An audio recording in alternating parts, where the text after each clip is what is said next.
बिस्मिल्लाहिर्रहमानिर्रहीम। अस्सलाम वालेकुम। मैं हूं मोहम्मद समीर। आज की वीडियो में बात करेंगे कि सुप्रीम कोर्ट ऑफ पाकिस्तान में आम केस की समाअत हुई है। सदारती रेफरेंस इलेक्शन कमीशन के हवाले से ओपन बैलेट केस की समाअत जारी है। आज चौथी समाअत थी। उस समाअत का मुकम्मल अहवाल आपके सामने रखेंगे। आज सुप्रीम कोर्ट ऑफ पाकिस्तान में दो चीज़ें सामने आई हैं जिसका अहवाल आपके सामने रखना बहुत ज़रूरी है। उसकी वजह यह है कि अक्सर औक़ात अगर आप देखते हैं कि पीडीएम अपोजिशन जमातें किस तरीके से मुकदमा लड़ने की कोशिश करते हैं, उसके साथ साथ जो बार कौंसल्स का जो किरदार है, आज सुप्रीम कोर्ट ऑफ पाकिस्तान में पीडीएम अपोजिशन और सियासी जमातों का बार कौंसल्स का गठजोड़ सामने आया, जिसका अहवाल आपके सामने रखेंगे और आपको ये भी बताएंगे कि इलेक्शन कमीशन का वकील आज जजेस के ताबड़तोड़ सवालों के सामने बेबस नजर आया। कल का दिन बड़ी अहमियत का हामिल होगा और आज की जो कार्रवाई थी बड़ी अहमियत की हामिल थी, क्योंकि आज की कार्रवाई ने मुकदमे की सारी सूरत हाल को तब्दील कर दिया है। आज की समाअत ने केस का जो रुख है वो तब्दील कर दिया है। इस हवाले से आपके सामने कुछ चीज़ें रखती हैं कि किस तरीके से पीडीएम अपोजिशन जमातें और बार कौंसल्स का गठजोड़ अब सुप्रीम कोर्ट ऑफ पाकिस्तान में नज़र आ रहा है। हम देखते हैं कि जो भी कोई केस होता है, चाहे जैसे काजी फाइसा का कोई केस हो, नवाज शरीफ का कोई केस हो, उसमें अपोजिशन जमातें और बार कौंसल मिलकर मुकदमा लड़ने की कोशिश करती हैं। आज भी ये चीज़ें नज़र आई कि ओपन बैलेट केस की समाअत हो रही है और उस समाअत में Sindh high court bar council और पाकिस्तान बार कौंसल ने दरख्वास्तें दी हैं और उन्होंने कहा है कि ये जो रेफरेंस फ़ाइल किया गया है सुप्रीम कोर्ट ऑफ पाकिस्तान में, ये बदनीयती पर मबनी है। इस हवाले से आज अटॉर्नी जनरल ऑफ पाकिस्तान ने मुकदमे की समाअत के जो शुरू में आर्गूमेंट किए हैं, उन्होंने कहा है कि कुछ सियासी जमातों और बार कौंसल्स ने केस में फ़रीक बनने की दरख्वास्तें दी हैं। अफसोस की बात है कि हमारी बार कौंसल्स सियासी जमातों का साथ दे रही हैं। इसके साथ साथ उन्होंने कहा कि पाकिस्तान बार कौंसल और सिंध हाई कोर्ट ने रेफरेंस को बदनीयती पर मबनी करार दिया और तशवीशनाक सूरत हाल ये है। अफसोस की बात यह है कि सियासी जमातें और बार कौंसल्स ओपन बैलेट की मुसलसल खुलकर मुखालफत कर रही हैं। हालांकि बार कौंसल्स का काम ये होता है कि वो आइन का तहफ़्फ़ुज़ करती हैं, आइन और कानून की जंग लड़ती हैं, लेकिन यहाँ हम देख रहे हैं कि पाकिस्तान की सियासी जमातों के साथ मिलकर उनका मुकदमा लड़ने की कोशिश की जा रही है, उनका साथ देने की कोशिश की जा रही है। चीफ जस्टिस ऑफ पाकिस्तान इस हवाले से बड़ी आम रिमार्क्स दी और उन्होंने इस हवाले से बड़ी अफसोस का इजहार भी किया। उन्होंने कहा कि बार कौंसल्स का मौक़िफ़ हमेशा तौर पर आज़ादाना होना चाहिए और हम अक्सर देखते हैं कि वो आइन और कानून की जंग लड़ते हैं और जो इस वक्त सूरत हाल सामने आ रही है कि उनका मौक़िफ़ आज़ादाना होना चाहिए था, ना कि सियासी जमातों वाला। इस हवाले से इजाज़ुल एहसन साहब ने बड़ी आम चीज़ें उन्होंने उठाई हैं, आम सवालात उन्होंने उठाए। उन्होंने कहा कि बार कौंसल्स ने अपनी करारदादें जजेस को भिजवाई हैं और मुकदमे को सुनने वाले जजेस को करारदादें भेजना एक प्रोफेशनल रवैया नहीं है, जो कि हमें नज़र आ रहा है बार कौंसल्स की जानिब से, पाकिस्तान बार कौंसल की जानिब से और सिंध हाई कोर्ट बार की जानिब से, कि उन्होंने जजेस को और उन जजेस को करारदादें भेजी हैं जो खुद इस मुकदमे को सुन रहे हैं। इसके साथ साथ अटॉर्नी जनरल ने भी कहा है कि हमें हमारे जो बार कौंसल्स हैं, जो हमारे वकला बिरादरी है, उनको भी अब ये सोचना चाहिए कि हमें आइन और कानून का साथ देना चाहिए, हमें आइन का तहफ़्फ़ुज़ करना चाहिए, ना कि हमें सियासी जमातों का तहफ़्फ़ुज़ करना चाहिए, उनका मुकदमा लड़ना चाहिए। और इस केस में, इस मुकदमे में फ़रीक बनना, दरख्वास्तें देना एक तशवीशनाक सूरत हाल है, क्योंकि हम देख रहे हैं कि अपोजिशन मिलकर इस केस के हवाले से कह रही है कि ओपन बैलेट की मुखालफत होनी चाहिए, वो इसके हक़ में बात नहीं कर रही। लेकिन अब ये सूरत हाल जो है हमें सामने आ रही है कि अब बार कौंसल जो हैं वो भी इसमें अब फ़रीक बन चुके हैं। बहरहाल आज इस मुकदमे की जो समाअत है, इस हवाले से बार कौंसल्स के हवाले से कुछ चीज़ें थी जो हमने आपके सामने रखी। अब हम बात कर लेते हैं कि इलेक्शन कमीशन, जिसके हवाले से हमेशा ये बात की जाती है कि पाकिस्तान में हम देखते हैं कि अपोजिशन जमातें हों, चाहे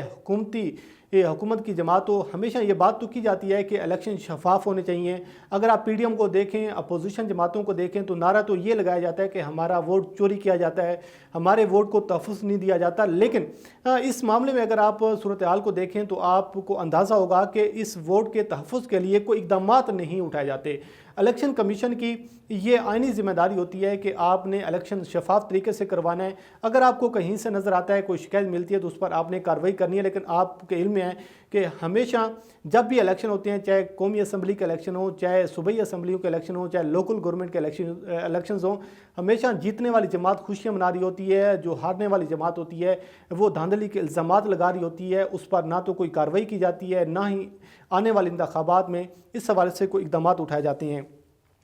آج جب اس کیس کی سماعت ہو رہی تھی تو چیف جسٹس آف پاکستان نے بڑے عام ریمارکس دیے کہ انہوں نے کہا ہے کہ، اور ایک چیز میں آپ کو بتاتا چلوں کہ یہ 5 رکنی جو لارجر بینچ ہے اس حوالے سے اتفاق نظر آ رہا ہے متفقہ طور پر کہ وہ چاہتے ہیں کہ الیکشن سینٹ کے جو انتخابات ہیں یہ شفاف انداز میں ہونے چاہیے، آئین اور قانون کے دائرے میں رہ کر ہونے چاہیے، اور خاص طور پر جو آئینی حدود ہیں اس کو کراس نہ کیا جائے۔ اب حکومت یہ کہہ رہی ہے کہ اوپن بیلٹ کے تھرو ہونے چاہیے، اور ہمیشہ سینٹ کے حوالے سے یہ بات کی جاتی ہے کہ ووٹ کی خرید و فروخت کی جاتی ہے، ووٹ کو بیچا جاتا ہے اور ریٹ لگائے جاتے ہیں، اور ہم اس شفافیت کو یقینی بنانے کے لیے اقدامات اٹھا رہے ہیں، لیکن اس کے ساتھ اپوزیشن کہہ رہی ہے کہ اس کو سیکرٹ بیلٹ کے تھرو الیکشن ہونے چاہیے۔ تو آج چیف جسٹس آف پاکستان نے کہا ہے کہ پہلی بات تو یہ ہے کہ ہم نے اس الیکشن میں شفافیت کو یقینی بنانا ہے، اور جو ووٹ کی خرید و فروخت کے حوالے سے ہمیشہ یہ بات کی جاتی ہے، عوامی تاثر یہ ہے، جنرل تاثر یہ ہے کہ سینٹ کے انتخابات میں خرید و فروخت کی جاتی ہے، سینٹ کے انتخابات میں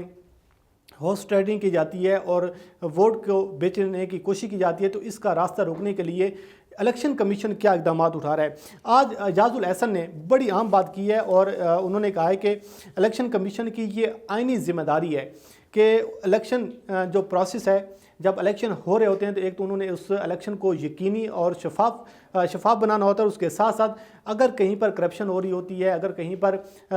کوئی کرپشن کا ایلیمنٹ نظر آتا ہے تو اس کرپشن کو روکنا ہے، یہ الیکشن کمیشن کی آئینی ذمہ داری ہے۔ ساتھ ہی انہوں نے کہا ہے کہ الیکشن کمیشن بتائے کہ اس نے کیا اقدامات کیے ہیں، جو ہمیں بتایا جا رہا ہے کہ ہم نے الیکشن کمیشن کہہ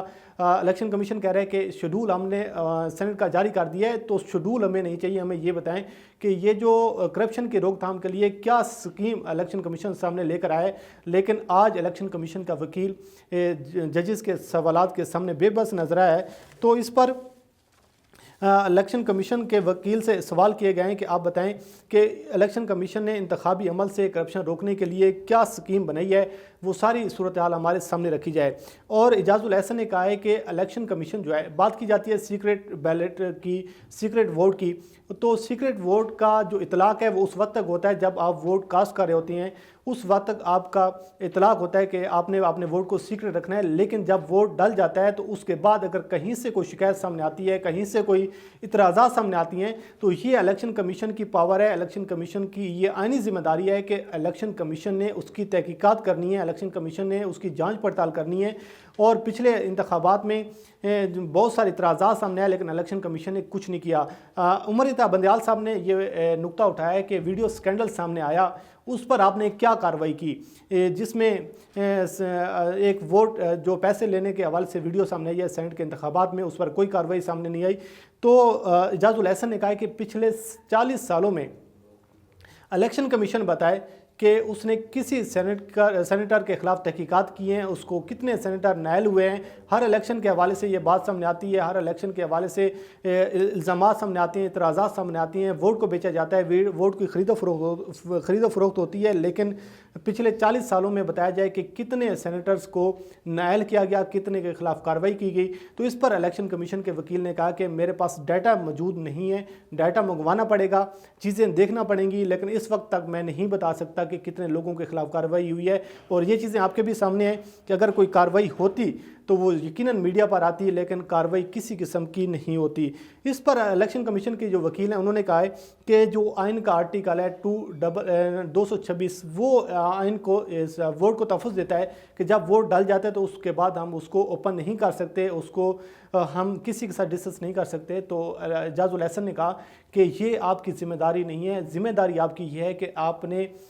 شفاف الیکشن کروانی ہے، اور آپ نے اس کے بعد کہیں پر بھی اگر کوئی کرپشن نظر آتی ہے، کہیں پر کوئی خرید و فروخت نظر آتی ہے تو اس کو آپ نے روکنا ہے، اس کے لیے اقدامات اٹھانی ہے۔ آپ ان چیزوں کے حوالے سے بتائیں۔ الیکشن کمیشن کے وکیل نے کہا ہے کہ ٹھوس شواہد کے بنیاد پر کارروائی کی جاتی ہے، اگر ہمارے پاس کارروائی نہیں ہوگی تو ہمارے پاس ٹھوس شواہد نہیں ہوں گے تو ہم کس طرح کارروائی کریں گے؟ الیکشن کمیشن بھاگ نہیں رہا۔ تو اعجاز الاحسن نے کہا کہ آپ کا کام بھاگنا نہیں ہے، آپ کا کام ہے تحقیقات کرنا، آپ کا کام ہے کرپشن کو روکنا۔ ہم یہ نہیں کہہ رہے کہ آپ بھاگ رہے ہیں، آپ کا کام بھاگنا نہیں ہے، آپ کا کام ہے تحقیقات کرنا۔ تو اس حوالے سے کل تک یہ سماعت جو ہے یہ ملتوی ہوئی ہے۔ چیف الیکشن کمشنر سمیت ان کی پوری ٹیم کو طلب کر لیا گیا ہے، اور چیف جسٹس آف پاکستان نے جو آج कोर्ट आर्डर है उसमें उन्होंने लिखवाया है कि जो स्कीम है वो हमारे सामने लाई जाए कि आप शफाफ इंतखाबात को यकीनी बनाने के लिए किस तरीके से इकदाम उठा रही हैं, आप क्या स्कीम लेकर आ रहे हैं, वो सारी सूरत हाल अदालत को उससे आगाह किया जाए। आप देखते हैं कि कल का दिन बड़ी अहमियत का हामिल है, लेकिन एक चीज़ जो है पिछली 3-4 समातों में नज़र आ रही है वो ये है कि इस पर सबका इत्तेफाक है कि जो अगर सेनेट का इंतखाब सीक्रेट बैलेट के थ्रू होता है, लेकिन उसके बाद ये इजाज़त दी जाएगी। अभी जो ऑब्जर्वेशन सामने आ रही है, जो रिमार्क सामने आ रहा है, उससे तो ये लग रहा है कि इतनी इजाज़त दे दी जाएगी कि जो पार्टी का हेड होता है उसको वोट के हवाले से अगर कोई इन्फॉर्मेशन चाहिए, अगर इलेक्शन कमीशन से वो ये एप्लीकेशन देता है, दरख्वास्त देता है कि मुझे अपने वोटर के हवाले से इन्फॉर्मेशन दें कि किसको इसने वोट डाला है, तो उस हवाले से इजाज़त दी जाएगी। आप देखते हैं कि कल की सूरत हाल जो है वो क्या सामने आती है, उससे आपको आगाह करते रहेंगे। लेकिन अदालत में अपोजिशन जमातों का और बार कौंसल का जो गठजोड़ सामने आ रहा है, ये भी बड़ी एक अफसोसनाक बात है कि बार कौंसल्स का काम हमेशा ये होता है कि आपने आइन और कानून की जंग लड़नी है, आइन और कानून को अपने तहफ़्फ़ुज़ देना है। मुझे दीजिए इजाज़त। अल्लाह करीम आपका हामी नासिर हो। अल्लाह हाफ़िज़।